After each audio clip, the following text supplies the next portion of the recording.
He will baptize you with the Holy Spirit. That's sort of the first piece of our message for today. You really have to grasp what it means to hear those words from this prophet John calling us into a movement of reconciliation and healing. Into what the Gospel writer calls redemption. Of course, that's not where the story ends. It doesn't start and end with John standing out there in the wilderness preaching and baptizing.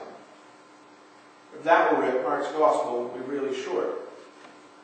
But rather, someone else hears that message and responds.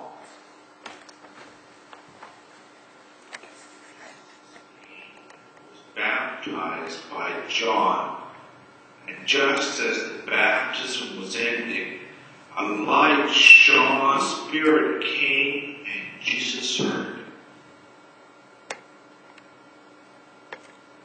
"Son, you know I love you, and that I am proud of you."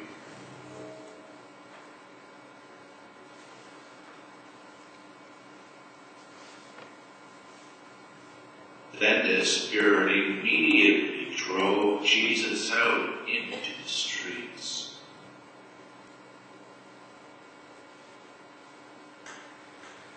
Can you imagine Jesus showing up and saying, "I want to be baptized"? In many ways, that goes against every grain in our faith and in our understanding of who Jesus is. Why in the world would Jesus need to be baptized?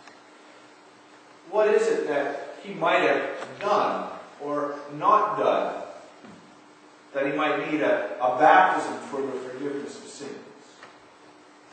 What is it about this experience that causes God, for the first time in the gospel story, to voice God's approval of Jesus?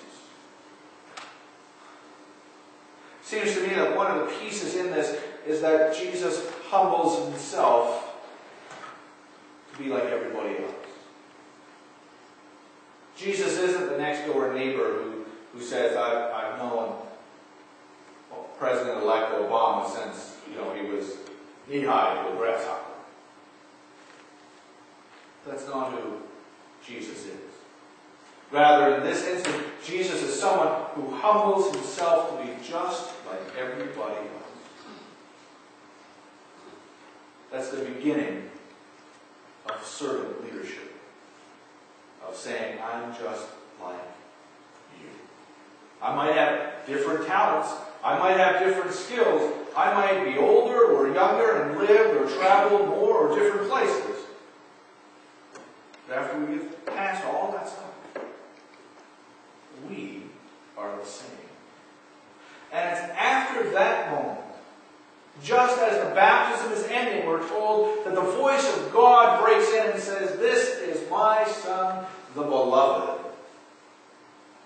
With you I am well pleased." I knew a person some years ago